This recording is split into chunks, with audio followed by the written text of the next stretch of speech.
साक्षी अपने बॉयफ्रेंड के साथ वो सारे काम कर रही होती है। उसी कमरे में उसके पिता का शव रहता है। उसका छोटा भाई जो कि अपनी दीदी से बहुत प्यार करता था, उसका भी शव उसी कमरे में पड़ा रहता है। लेकिन एक बेटी, एक बहन अपने बॉयफ्रेंड के साथ उसी कमरे में रंगरलियां मना रही और कई घंटे लगातार ये सारे काम कर रही है। इसके बाद जब उन दोनों का मन भर जाता है वो सारी चीज़ें करते हुए, तो साक्षी और उसका बॉयफ्रेंड दोनों स्कूटी से कहीं फरार हो जाते हैं। इसके बाद जो आस पड़ोस वाले होते हैं, जब बदबू फैलती है तो वो पुलिस को सूचित कर देते हैं। अब जैसे ही मौके पर पुलिस आती है, घर में दो शव देख करके दांतों तले उंगलियां दबा लेती है। शवों को पोस्टमार्टम के लिए भेजा जाता है।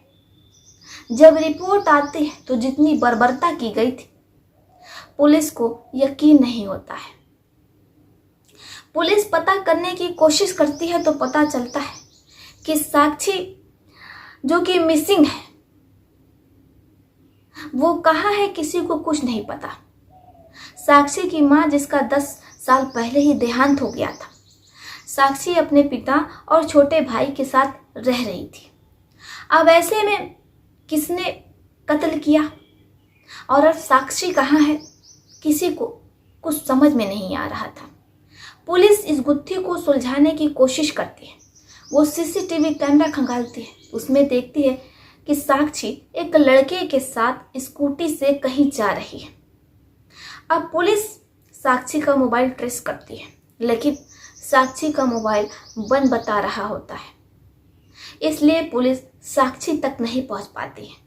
अब पुलिस केस को सुलझाने की कोशिश करती है कि आखिर मामला क्या था, क्या घर में चोरी हुई थी, किस कारण से और किन्होंने इतनी निर्मम हत्या की है। पुलिस इन अनसुलझी पहेलियों को सुलझाने की कोशिश कर रही थी, लेकिन जब पुलिस के सामने सच आता है, कातिल पकड़ा जाता है, तो रिश्तों से विश्वास ही उठ जाता है।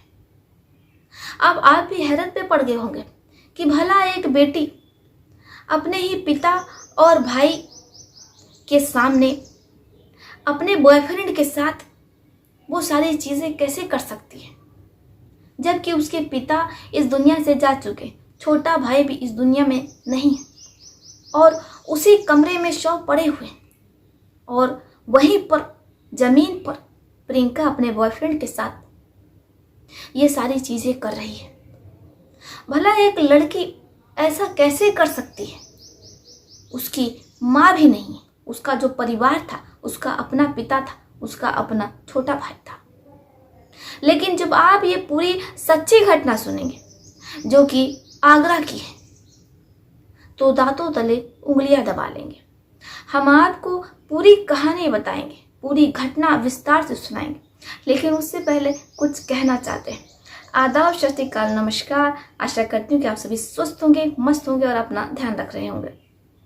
दोस्तों, यूट्यूब जो है इम्प्रेशन नहीं भेजता है, इसलिए हमारे व्यू नहीं आ रहे हैं। और आप लोग भी वीडियो हमारा अंत तक देखिए। अगर हाइप नहीं दिया है तो हाइप कर दीजिए, लाइक, शेयर, सब्सक्राइब ज़रूर कीजिए। तो चलिए अब बढ़ते हैं अपनी इस कहानी की ओर। बने रहिएगा हमारे साथ अंत तक। साक्षी जो अभी BA फर्स्ट ईयर की छात्रा रहती है। साक्षी के पिता, जिनकी उम्र 45 वर्ष रहती है, वो चाहते हैं कि उनकी बेटी पढ़ लिख करके इंजीनियर बने, क्योंकि साक्षी के पिता बैंक में मैनेजर रहते हैं, सरकारी पद पर रहते हैं। ऐसे में वो चाहते हैं कि उनकी बेटी भी पढ़ लिख करके इस काबिल बन जाए कि उसे कभी किसी चीज़ की कोई कमी ना हो, क्योंकि वो उनकी इकलौती बेटी रहती है। साक्षी का एक छोटा भाई रहता है जो कि अपनी दीदी से बेहद प्यार करता है। माँ के गुजर जाने के बाद वो साक्षी को ही अपनी माँ समान समझता है। अब ऐसे में साक्षी अपने छोटे भाई के साथ दिन भर खेलती है, अपने भाई का मन बहलाती है, पूरे घर का काम काज करती है, अपने पिताजी के साथ भी वो अच्छे से व्यवहार करती है। लेकिन जैसे ही प्रियंका के जीवन में एक लड़का आ जाता है तो अब प्रियंका को जो व्यवहार होता है उसमें बदलाव आ जाता है। अब प्रियंका अपने भाई से चिढ़ने लगती है और अपने भाई के साथ खेलना बंद कर देती है और अब वो घर के काम काज में भी रुचि कम दिखाती है, अपने पिता की सेवा भी नहीं करती है। इधर जो पिताजी रहते हैं वो बार बार प्रियंका को डांटते हैं, फटकारते हैं पढ़ाई के लिए। वो कहते हैं कि बेटा अभी तुम्हारी यही उम्र है पढ़ने की, पढ़ लिख लो, कुछ बन जाओ, कल को मैं रहूं ना रहूं तुम्हारी माँ तो वैसे भी नहीं, इसलिए मैं दुनिया से जाने से पहले तुम्हारा फ्यूचर सेव कर देना चाहता हूँ, तुम्हारा जो भाई है, ताकि तुम इतनी सक्षम हो जाओ कि अपने भाई का जो जीवन है उसे अच्छे से चला सको। लेकिन जो प्रियंका रहती है उस पर ऐसा नशा चढ़ जाता है, ऐसा भूत सवार हो जाता है कि पूरा परिवार खत्म हो जाता है, लेकिन प्रियंका का भूत नहीं उतरता है। अब इधर जो पिताजी रहते हैं वो बार बार प्रियंका से कहते हैं कि बेटा पढ़ाई करो, पढ़ाई करो, लेकिन प्रियंका जो कि अब विक्की नाम के लड़के से घंटों घंटों मोबाइल पर बातचीत किया करती है। अब एक दिन प्रियंका के पिताजी को पूरी बात पता चल जाती है। जैसे ही पिताजी को ये बात पता चलती है तो वो अपनी बेटी पर बहुत ज़्यादा गुस्सा जाते हैं।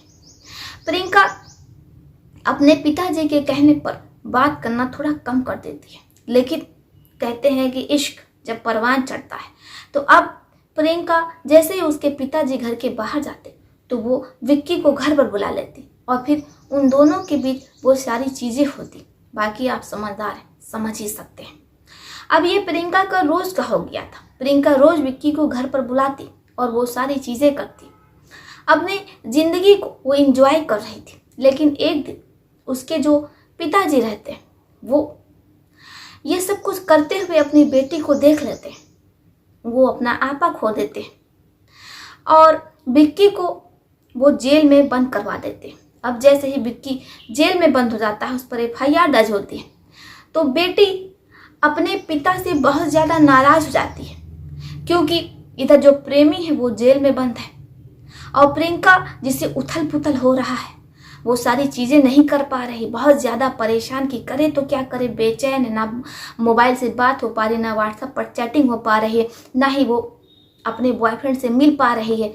अब बेताब, इसी बेताबी में प्रियंका अपने पिताजी से इतना ज़्यादा गुस्सा जाती है, इतना ज़्यादा परेशान हो जाती है कि मंशा बना लेती है कि वो अपने पिताजी को सबक ज़रूर सिखाएगी। अब किसी तरीके से जो विक्की के परिवार वाले रहते हैं वो अपने बेटे को जेल से छुड़वाते हैं। अब जैसे विक्की जेल से छूटता है तो फिर से वो प्रियंका से मिलने लगता है। अब जो प्रियंका के पिताजी रहते हैं वो बहुत ज़्यादा गुस्सा जाते हैं और विक्की के घर पहुंच जाते हैं, विक्की के परिवार वालों को धमकाते हैं, विक्की को कहते हैं कि इस बार तो सिर्फ तुम्हें 3 महीने की जेल हुई थी, लेकिन आगे से अगर तुम मेरी बेटी से मिलना बंद नहीं करोगे तो फिर मैं तुम पर इतनी धाराएं लगा दूंगा कि तुम जेल के बाहर ही नहीं निकल पाओगे। इधर जब प्रियंका को पता चलता है तो वो बहुत ज़्यादा गुस्सा हो जाती है और ज़्यादा परेशान होती है, क्योंकि वो अब विक्की से मिल नहीं पा रही थी, ना तो विक्की से बात कर पा रही थी, क्योंकि उसके पिता ने मोबाइल भी छीन लिया था। वो इतनी ज़्यादा परेशान हो जाती है कि विक्की के साथ मिल करके प्लान बनाती है और प्लान भी ऐसा बनाती है कि जिसने सुना, जिसने देखा, उसके रोंगटे खड़े हो गए कि एक बेटी अपने पिता के साथ, अपने छोटे भाई के साथ ऐसा कैसे कर सकती है। अब प्रियंका विक्की के साथ मिलकर के प्लान बनाती है कि आज रात वो खाने में कुछ नशीला पदार्थ मिला देगी, जिसे वो अपने पिता को और भाई को खिला देगी। इसके बाद जब विक्की घर आएगा तो फिर वो उन दोनों को रास्ते से हटा देगी। प्लान के मुताबिक वैसे ही होता है, वो वैसे ही करती है। अब जैसे ही रात का 12 साढ़े 12 बजता है, वो अपने पिताजी को, अपने भाई को बड़े प्यार से खाना खिलाती है। पिता और भाई को इस बारे में बिल्कुल भी नहीं पता था कि आगे उनके साथ क्या होने वाला है। अब जैसे ही रात का 2 से ढाई बजता है, सब गहरी नींद में सो जाते हैं। विक्की घर के अंदर आता है, वो बाजार से झोले के अंदर एक आरी लेकर के आता है और फिर उसी आरे से प्रियंका के पिताजी और उसके भाई की निर्मम हत्या कर देता है। इतना कुछ होने के बाद जो बेटी रहते हैं वो वहीं पर जमीन पर उसी कमरे में अपने बॉयफ्रेंड विक्की के साथ वो सारी चीजें करने में लग जाती है। सुबह हो जाती है, सुबह तक ये सारा कार्यक्रम चलता रहता है। इसके बाद प्रियंका और विक्की दोनों बड़े आराम से उठते हैं और स्कूटी चला करके आगरा शहर छोड़ करके वो देहरादून पहुंच जाते हैं। देहरादून में वो एक किराए के मकान में रहने लगते हैं। इधर जब बदबू फैलती है, पड़ोसी पुलिस को सूचित करते हैं। शवों को पोस्टमार्टम के लिए भेजा जाता है। अब पुलिस जब इस गुत्थी को सुलझाती है,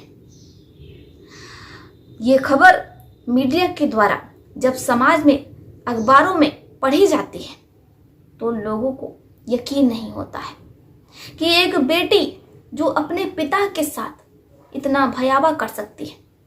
एक पिता जो अपनी बेटी का भविष्य बनाना चाहता था, लेकिन उसकी बेटी सिर्फ इस बात से इतना नाराज हो जाती है कि उसके पिता ने उसके प्रेमी को जेल में बंद करवा दिया। वो उससे मिलने नहीं दे रहे थे, मोबाइल छीन लिया था। इसलिए एक बेटी ने इतना बड़ा कदम उठा लिया। साक्षी ने अपना पूरा परिवार खत्म कर दिया। लेकिन उसके भाई की कोई गलती नहीं थी। उसका भाई तो अभी इतना समझदार भी नहीं था। लेकिन ना जाने प्रियंका के दिमाग में क्या चल रहा था कि प्रियंका ने किसी की परवाह नहीं की और अपने हाथों से अपना पूरा परिवार ही खत्म कर दिया। आपकी इस घटना पर क्या राय है? आप अपनी अपनी राय हमें कमेंट बॉक्स में लिख सकते हैं। तो चलिए फिर चलती हूँ, मिलती हैं आपसे किसी और सच्ची घटना में। तब तक के लिए आप अपने परिवार का ध्यान रखिए।